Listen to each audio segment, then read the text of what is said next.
Hero Vida V1 plus और Vida V1 pro. हमारे साथ ये जो स्कूटर मौजूद है ये है वीडा V1 प्रो, जो कि हायर बैटरी पैक के साथ आता है और इसकी जो रेंज है वो भी आपको ज़्यादा देखने को मिलती है। फिलहाल इस वीडियो में आपको डिटेल्ड रिव्यू तो देखने को नहीं मिलेगा, लेकिन first ride impression Vida V1 pro में मेरे क्या हैं वो आपको ज़रूर पता चल जाएंगे आज की इस वीडियो में। तो दोस्तों, मैं हूं अंकित दुबे, आप देख रहे हो NBT ऑटो।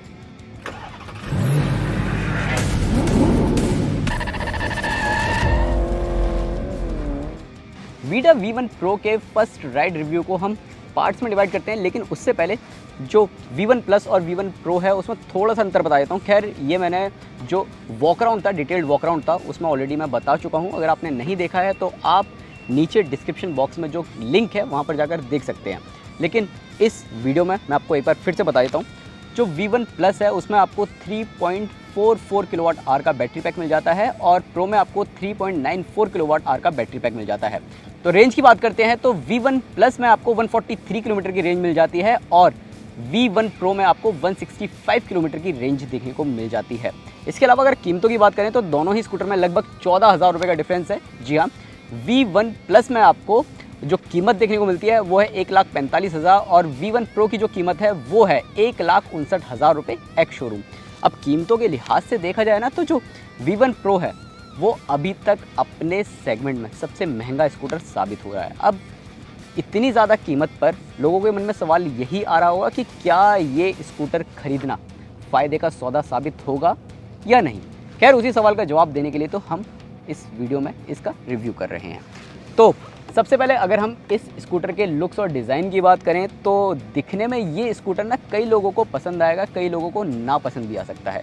नापसंद इसलिए भी आ सकता है क्योंकि कुछ लोगों को आदत हो गई है वो थोड़ा सा क्लासिक रेट्रो जो स्कूटर है या वो वाला जो डिज़ाइन है वो देखने की, जैसा कि आपको ओला में देखने को मिलता है। लेकिन कुछ ऐसे लोग हैं, कुछ ऐसा यूथ है जिन्हें ना स्पोर्टी स्कूटर चाहिए होता है, स्पोर्टी स्कूटर ज़्यादा उन्हें पसंद आता है और ऐसा ही कुछ डिज़ाइन आपको V1 प्रो में देखने को मिलता है। काफ़ी ज़्यादा तेज़ तर्रार और एकदम से मतलब एजाइल ये नज़र आता है।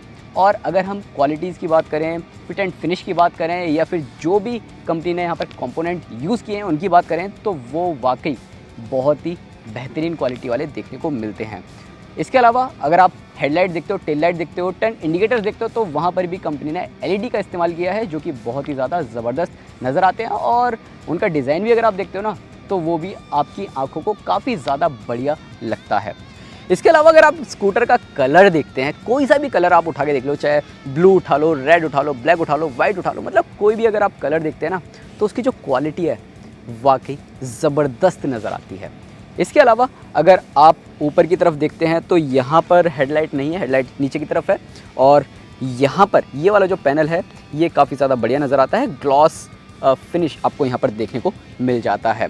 अगर आप स्विचेस देखते हो तो उनकी क्वालिटी भी बहुत ज़बरदस्त देखने को मिलती है और स्विचेस ना काफ़ी ज़्यादा कंपनी ने दिए हैं। हालांकि हर स्विच का काम भी ना आपको ज़्यादा देखने को मिलता है क्योंकि इस स्कूटर में जो टच वाला जो काम है वो आपको कम देखने को मिलता है। यानी कि आपको अगर स्कूटर बंद करना हो या इसका बूट ओपन करना हो या इंफोटेनमेंट सिस्टम से रिलेटेड कुछ सेटिंग्स आपको चेंज करनी हो तो वही आपको देखने को मिलती है। बाकी सारा काम अगर आप देखोगे तो इनके स्विचेस से ही होता है। इसके अलावा इसमें एक SOS का जो स्विच है ना वो तो बहुत ही ज़बरदस्त। अगर आपने लैम्बोर्गिनी का स्विच देखा होगा ना, जो स्टार्ट स्टॉप वाला जो स्विच है, सेम वैसा ही आपको यहाँ पर SOS का स्विच देखने को मिल जाता है जो कि काफ़ी इंटरेस्टिंग नज़र आता है। अब बात कर लेते हैं इसके इंफोटेनमेंट सिस्टम की और टेक्नोलॉजी वाइज कंपनी क्या कुछ इस स्कूटर में ऑफ़र कर रही है।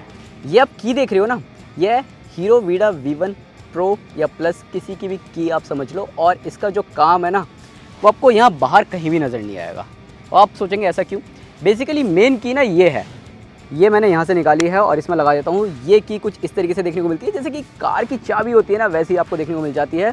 और यहाँ पर अगर आप देखोगे तो आपको बूट ओपन करने का और यहाँ पर स्कूटर अगर आपको ढूंढना है तो उसका बटन कि स्कूटर कहाँ खड़ा किया हुआ है, यानी कि बीप वगैरह करता है थोड़ा बहुत, और यहाँ पर ये हेडलाइट का स्विच। तो बेसिकली ये आपको 3 स्विचेस देखने को मिल जाते हैं और कुछ इस तरीके की है।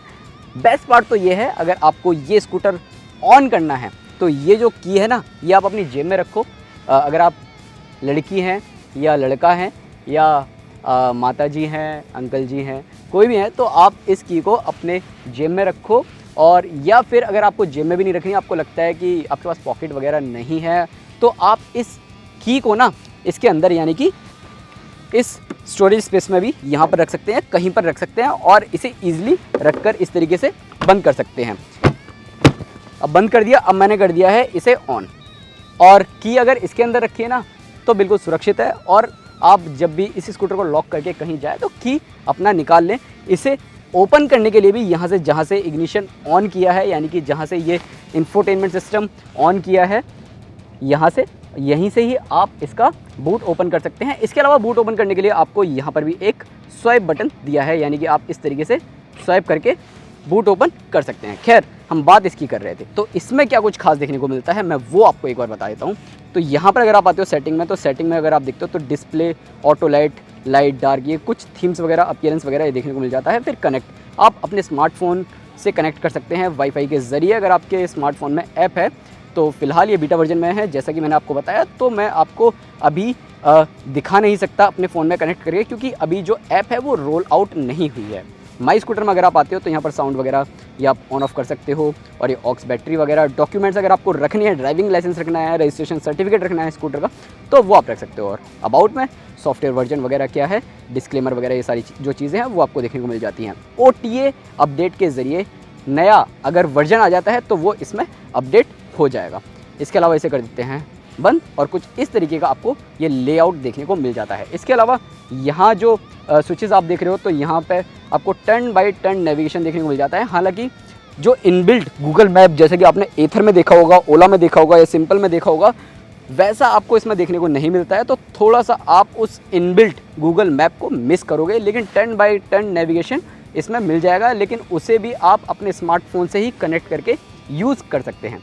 बाकी यहाँ पर आते हैं तो आपको ऑडोमीटर से रिलेटेड जानकारियाँ मिल जाती हैं, trip A, trip B, average speed, auto, और यहाँ पर जो डेट, टाइम वगैरह, ये जो सारी जानकारियाँ हैं ये आपको देखने को मिल जाती हैं। इसके अलावा यहाँ हैज़ार्ड लाइट का बटन, बाकी इंडिकेटर्स वगैरह, ये पार्क, ये हॉर्न का बटन, और यहाँ पर आप देखते हो तो यहाँ पर आपको क्रूज़ कंट्रोल के बटन्स, और यहीं से ही रिवर्स मोड वगैरह पे भी लगा सकते हो, और ये इग्निशन ऑन ऑफ का बटन देखने को मिल जाता है। और यहाँ से यानी कि यहाँ से आप इसके राइड मोड्स चेंज कर सकते हो। जब इस स्कूटर को चलाऊंगा तब मैं आपको बता दूंगा कि कौन कौन से राइड मोड्स इसमें मिलते हैं। अब बात करते हैं इस स्कूटर की सीट को लेकर। तो ये जो सीट है ना, ये बेसिकली स्प्लिट सीट है। तो आपको ऐसा लगेगा कि ये दो सीटें एक साथ जोड़ी गई हैं, स्प्लिट सीटें हैं। अब मैं इसे ओपन करता हूँ तो ये आप देख रहे हो, हालांकि इसकी जो क्वालिटी है ना वो एकदम ज़बरदस्त है। यानी कि आपको ऐसा नहीं लगेगा कि ये कहीं से टूट जाए या कुछ हो जाए, आप इसे ओपन करके अलग भी रख सकते हो। खैर, यहाँ पर जो स्टोरेज स्पेस है वो कुछ इस तरीके से देखने को मिल जाता है। यहाँ पर आपको बड़ा सा स्टोरेज स्पेस देखने को मिल जाता है। हाफ फेस का हेलमेट आप इजीली रख सकते हैं और कोई दिक्कत नहीं होगी। यहाँ पर रबर वगैरह भी है, तो आपके हेलमेट में कोई भी स्क्रैच वगैरह आने का डर नहीं रहेगा। फुल फेस हेलमेट यहाँ पर नहीं आ पाएगा, जो मैंने राइड के दौरान पहना था वो यहाँ पर नहीं आ पा रहा है। इसके अलावा यहाँ पर आपको एक छोटा सा और स्टोरेज स्पेस देखने को मिल जाता है, यानी कि दो पार्ट में ये बटा हुआ है। अब ये वाला जो पार्टीशन है, इसके नीचे बैटरी पैक कंपनी ने फिट किया है। अब जो बैटरी पैक है वो इस स्कूटर की बड़ी यूएसपी है। बड़ी यूएसपी इसलिए भी है क्योंकि अगर आप टीवीएस का देख लो, ओला देख लो, एथर देख लो या फिर बजाज देख लो, उसमें स्वैपेबल बैटरी का सिस्टम नहीं है। आपको इस यानी कि हीरो के वीडा V1 Pro में देखने को मिलता है। और जैसा कि मैंने आपको बताया, ये की है, ये वाली जो की, उसका इस्तेमाल आपको यहाँ देखने को मिलता है। यानी कि अगर आपको यहाँ पर ये ओपन करना है तो इस तरीके से ओपन कर सकते हो, और यहाँ पर दो बैटरी पैक देखने को मिलते हैं, यानी कि आप एक एक करके दोनों को निकाल सकते हो। और वजन इतना ज़्यादा नहीं है, और आप इसे अगर इस तरीके से भी छोड़ देते हो तो भी कोई दिक्कत नहीं होती है। बहुत ही ज़बरदस्त, बहुत ही बढ़िया काम किया है कंपनी ने यहाँ पर। इसी वजह से तो हीरो मोटोकॉर्प रिलायबल प्रोडक्ट्स बनाने को लेकर जानी जाती है। अब ये बैटरी पैक मैं निकाल के दिखा देता हूँ। बेसिकली ये जो बैटरी पैक है ये कंबाइंड है 3.94 किलोवाट आवर। अब हाफ कितना होगा वो आप खुद डिवाइड कर लो। और बैटरी पैक ऐसा है कि अगर आप संडे वंडे को स्कूटर चला रहे हो और आपका जिम बंद है तो आप दोनों निकालो और यहाँ पर मेरी तरह डोले मार सकते हो। खैर, अब ये डाल देता हूँ मैं ऐसे। आप देख रहे हो मतलब किस तरीके से, कितनी जल्दी मैं इन दोनों बैटरी पैक को ईजिली यहाँ पर रख सकता हूँ। अब इसे कर देता हूँ बंद। ये जो दोनों बैटरी पैक है, अगर आप चाहते हो कि आपके घर से दूर है चार्जिंग स्टेशन और स्कूटर ईजिली चार्ज नहीं कर पा रहे हो, तो आप बैटरी निकाल कर अपने ऑफिस या फिर अपने दोस्त के किसी घर पर चार्ज कर सकते हैं। चाहे एक बैटरी ले जाकर कर लो या 2 बैटरी ले जाकर कर लो। खैर, अब बात करते हैं इस स्कूटर को चलाने के दौरान कैसा फील होता है। तो जैसा कि पहले बताया, वीडा V1 प्लस और वीडा V1 प्रो 2 वेरिएंट्स हैं, तो दोनों में ही अलग अलग बैटरी पैक देखने को मिलता है। एक छोटा 3.44 और एक बड़ा 3.94। प्रो में बड़ा मिलता है, तो इसी वजह से इसकी जो रेंज है वो भी आपको ज़्यादा मिलती है। कंपनी क्लेम करती है ARAI certified 165 kilometre on single charge. खैर, रेंज कितना देती है इस बारे में कुछ भी कहना सही नहीं होगा, क्योंकि हमने इसे चलाया है हीरो के CIT यानी कि centre of innovation and technology में। तो यहाँ पर जो ट्रैक है वहाँ पर हमें ज़्यादा टाइम नहीं मिला चलाने का, यानी कि ऑलमोस्ट आधा घंटा मिला है चलाने का। तो उसमें हमने इसे अलग अलग पैरामीटर्स पर चेक किया है, इसी वजह से रेंज का बताना कुछ सही नहीं होगा। लेकिन फिर भी मैं आपको मोटा मोटा बता देता हूँ कि ये ईज़िली 110 से 120 किलोमीटर तक दे सकती है अगर आप इसे चलाते हैं। परफॉर्मेंस की बात करें तो आपको 6 किलोवाट की मोटर मिल जाती है, यानी कि 8 bhp आपको पावर मिलती है। और आप इस स्कूटर को अगर चलाते हैं, देखो मैंने ट्रैक पर चलाया, स्ट्रेट ट्रैक पर भी चलाया है, टॉप स्पीड भी इसकी जांची है, तो वहाँ पर जो मुझे टॉप स्पीड मिली है, कंपनी का कहना है कि 80 किलोमीटर पर आवर की टॉप स्पीड है, लेकिन 85 किलोमीटर पर आवर तक मैंने इसे टच किया है ऑन स्पोर्ट मोड। और 4 राइड मोड्स आपको इस स्कूटर में देखने को मिलते हैं, इको, राइड, स्पोर्ट और कस्टम। अब ये जो चारों राइड मोड्स हैं ना, इनमें आपको अलग अलग परफॉर्मेंस देखने को मिलती है स्कूटर की, जैसे कि आपको हर इलेक्ट्रिक स्कूटर में देखने को मिलती है। अब जो इको मोड है, इको मोड पर आप इसे 50 किलोमीटर पर आवर की रफ्तार तक दौड़ा सकते हैं। राइड मोड पर आप 65 किलोमीटर पर आवर की रफ्तार तक दौड़ा सकते हैं और स्पोर्ट मोड पर आप इसे 85 किलोमीटर पर आवर की रफ्तार तक दौड़ा सकते हैं। हालांकि कंपनी का क्लेम है कि 80 kilometre per hour top speed है, लेकिन मैंने इसे 85 किलोमीटर पर आवर तक की रफ्तार पर भी दौड़ाया है। अब जो कस्टम मोड है उसका क्या काम है, मैं बेसिकली एक बार आपको बता देता हूँ कि इसमें एक बूस्ट मोड टेक्नोलॉजी कंपनी ने दी है। यानी कि अगर आप इसे इको मोड पर चला रहे हैं, 40-50 की स्पीड पर चला रहे हैं, तो ये इको पर चलती रहेगी। लेकिन अगर आपके सामने ऐसा फेस आ गया कि आपको ओवरटेक करना है, तो वहाँ पर आप एक्सीलेटर दो, अपने आप ही ये इको से स्पोर्ट मोड पर स्विच हो जाएगी और आप वहाँ पर ओवरटेक कर सकते हैं किसी भी वाहन को 80-85 की टॉप स्पीड पर ले जाकर, और 30 सेकंड बाद ये ऑटोमेटिक इको मोड पर आ जाएगी, तो वहाँ पर आप फिर से स्लो कर सकते हैं। ऐसा ही राइड मोड पर भी आपको इसमें देखने को मिल जाता है कुछ इस तरीके की टेक्नोलॉजी। अब कस्टम मोड क्या है बेसिकली, तो कस्टम मोड ना बहुत ही इंटरेस्टिंग मोड है।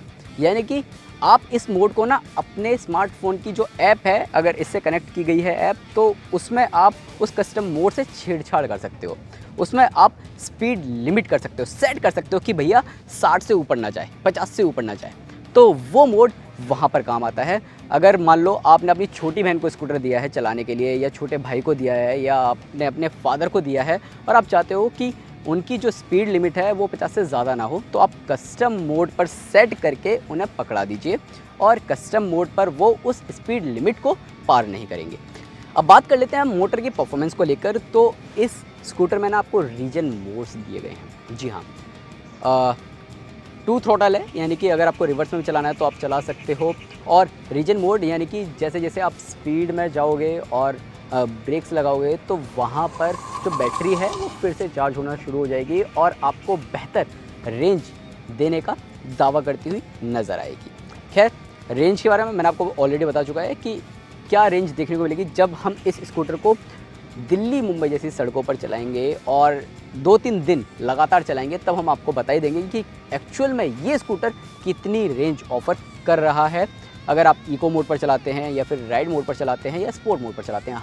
कंपनी का कहना है कि अगर आप प्रॉपर इस स्कूटर को सिर्फ और सिर्फ स्पोर्ट मोड पर चलाते हो तो लगभग ये 65 से 70 किलोमीटर तक की रेंज आपको ऑफ़र करता हुआ नज़र आएगा। अब बात कर लेते हैं राइड क्वालिटी की। तो देखो, हमने ट्रैक पर चलाया है, तो यहाँ पर ना तो छोटे मोटे गड्ढे मिले ना बड़े गड्ढे मिले।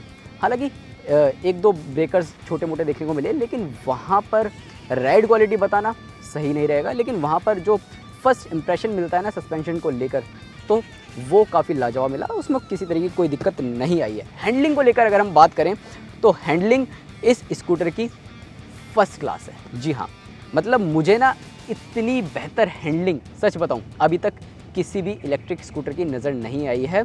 ओला की मेरे को ठीक ठाक नज़र आती है, लेकिन ओला से ज़्यादा बेहतर मुझे इसकी नज़र आई है। ऐसा इसलिए क्योंकि इस स्कूटर को लेकर ना मैं प्रॉपर पूरा कॉन्फिडेंट रहा।